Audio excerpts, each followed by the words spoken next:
good morning. It's nice to see you again. Now I'm going to explain a topic about narrative text. Halo semuanya, selamat pagi, senang berjumpa lagi dengan kalian semua. Saat ini saya akan menjelaskan sebuah topik tentang narrative text. Pertama, mari kita melihat dulu kompetensi dasar yang ada di dalam silabus.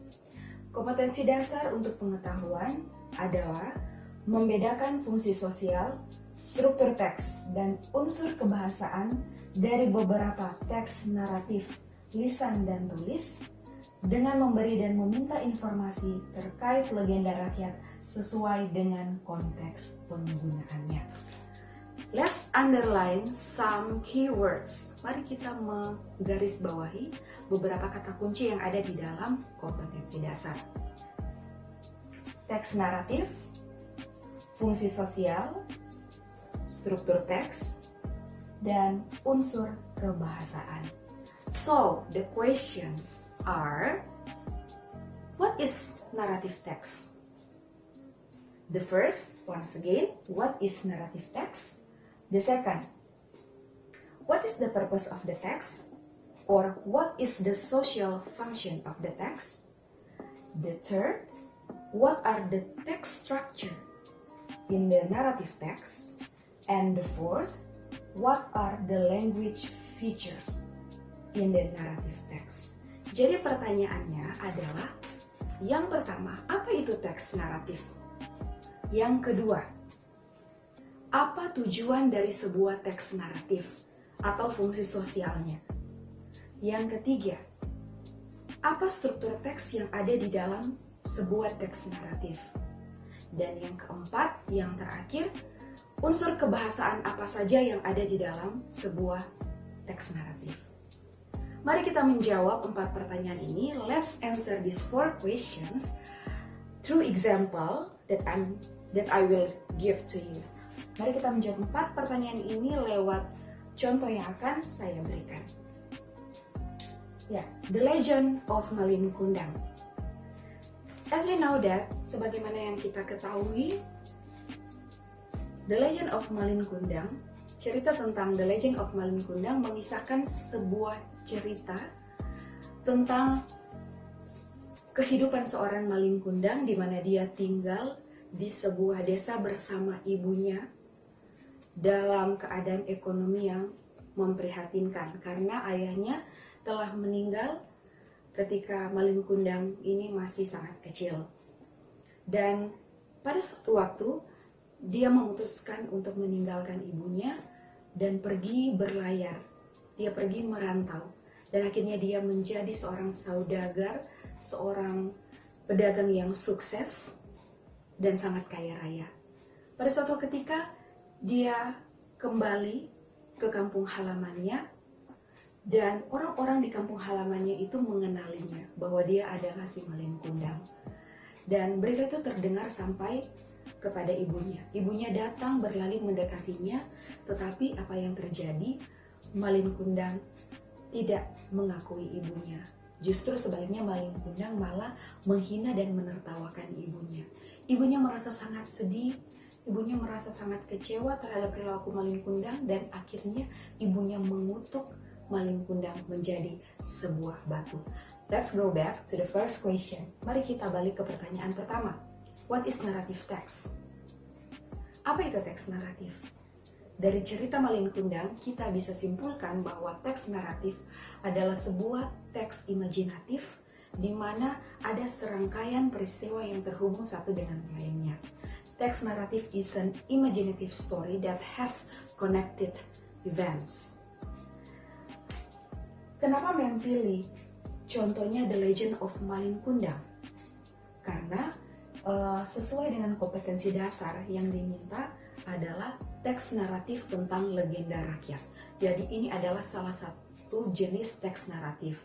Kalau kita mencari atau membaca berbagai macam sumber bahwa teks naratif itu ada berbagai macam. Dan salah satunya adalah teks naratif tentang legenda rakyat.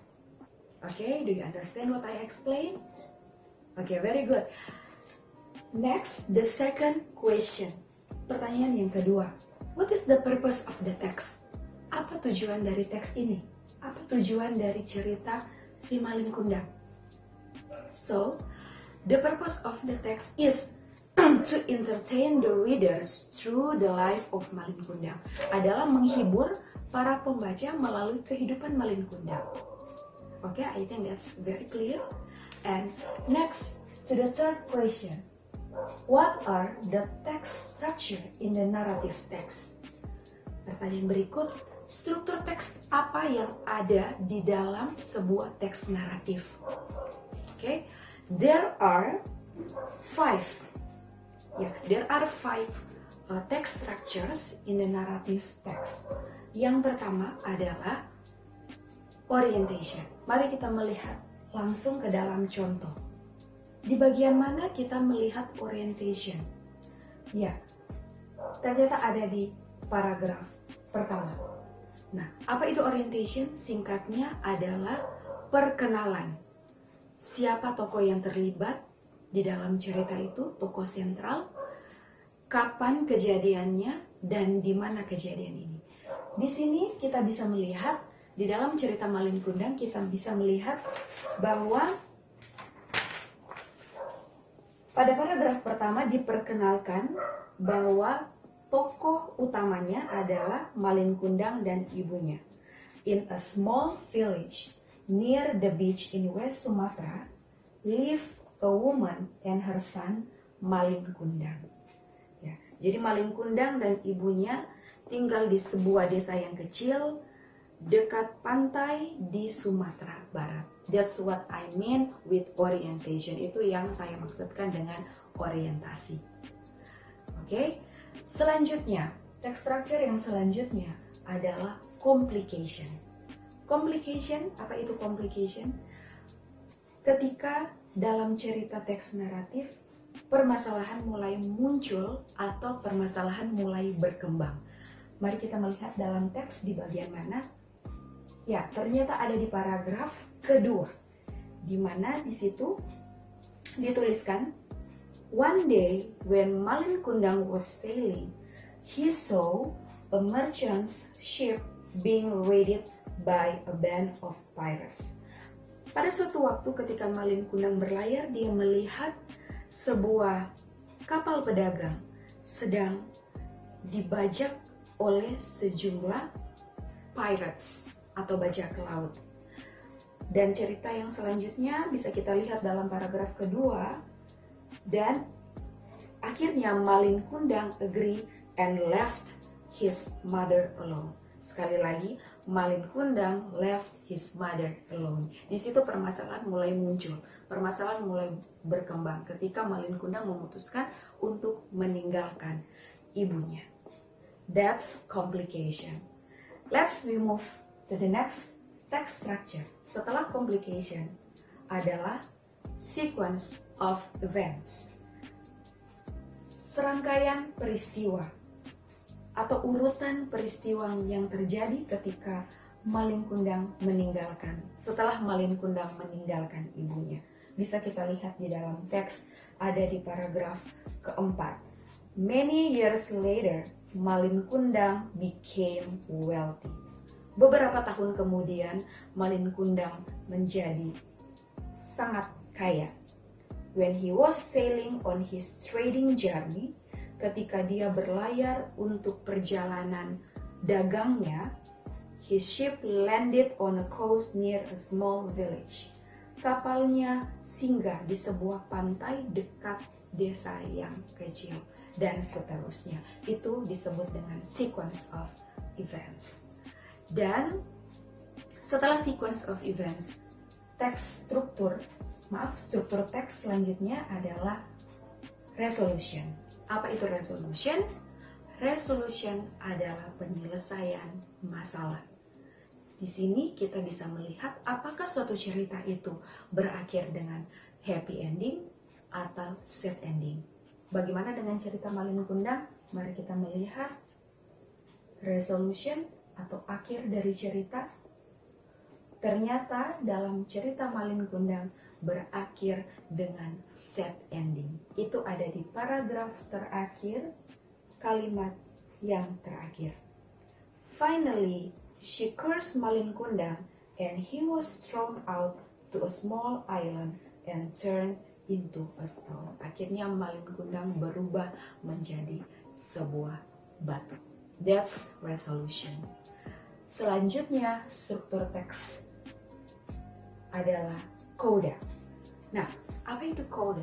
Coda adalah bagian paling akhir dari sebuah teks naratif di mana berisi sebuah pernyataan tentang lessons from the story or moral value. Jadi pelajaran yang bisa kita petik ketika kita membaca sebuah teks naratif.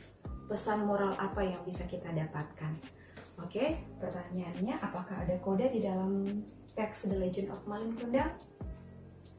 Ternyata we cannot find coda in this text. Kita tidak menemukan coda di dalam teks The Legend of Malin Kundang. Kenapa seperti ini? Karena because coda is optional. Karena coda itu tidak harus. Kalau kalian membaca sebuah teks naratif, ada yang memiliki coda, ada yang tidak. Jadi sekali lagi itu optional.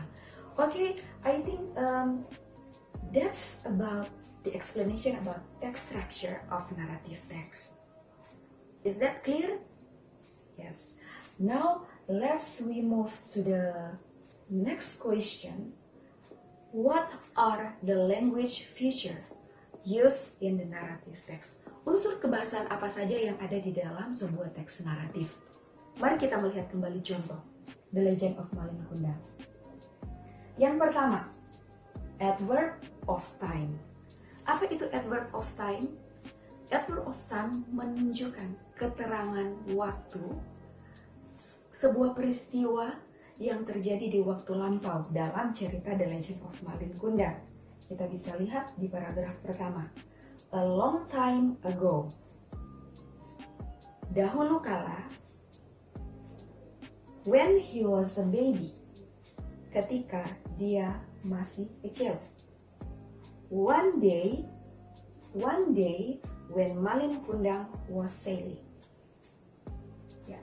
Many years later, when he was sailing on his trading journey,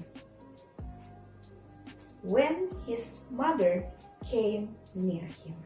Itu adalah beberapa contoh adverb of time, sekali lagi menunjukkan kapan suatu kejadian terjadi di waktu lampau yang sesuai dengan teks.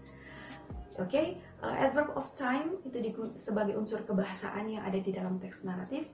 Oke, unsur kebahasaan apa lagi yang ada di dalam teks naratif? Yaitu simple past tense. Simple past tense adalah tenses yang digunakan untuk menceritakan kejadian yang terjadi di waktu lampau. Di dalam teks ini ada begitu banyak contoh simple past tense, baik itu verbal sentence ataupun nominal sentence yang bisa kita temukan. Nah, saya akan memberikan 2 sampel saja. Yang pertama, when he was a baby. Ketika dia masih kecil. Sekali lagi, when he was baby. Silakan diperhatikan kalimat he was a baby. He was a baby adalah kalimat yang menggunakan pola simple past tense dalam bentuk nominal. Perhatikan kata was. When he was a baby, when she was young, when they were in a village, itu adalah kalimat nominal. Oke, selanjutnya simple past tense yang menggunakan verbal sentence, yang menggunakan kata kerja. Contohnya, Malin Kundang agreed and left his mother alone. Dari mana kita tahu ini adalah verbal sentence? Mari kita lihat kata kerja yang digunakan. Agreed, left adalah kata kerja bentuk kedua. Jadi harus selalu diingat bahwa dalam teks naratif kata kerja yang digunakan adalah kata kerja bentuk kedua karena menggunakan pola simple past tense, menceritakan kejadian yang terjadi di waktu lampau. Oke, that's my explanation about narrative text. Untuk selanjutnya, Mem akan memberikan kalian sebuah cerita. Silakan dilihat, Tangkuban Perahu. Nah, tugas kalian adalah menjawab beberapa pertanyaan berdasarkan teks yang saya berikan. Pertanyaan yang pertama, what is the purpose of the text? Pertanyaan yang kedua, what are the text structure? Dan yang selanjutnya, pertanyaan ketiga, what are the language features that you can find in the text? Jadi, silakan dijawab pertanyaan itu sebagai tugas untuk pertemuan selanjutnya. Okay, students, I think that's all my explanation about narrative text. I hope the video will be helpful for you and keep learning. Thank you so much for watching and see you next time.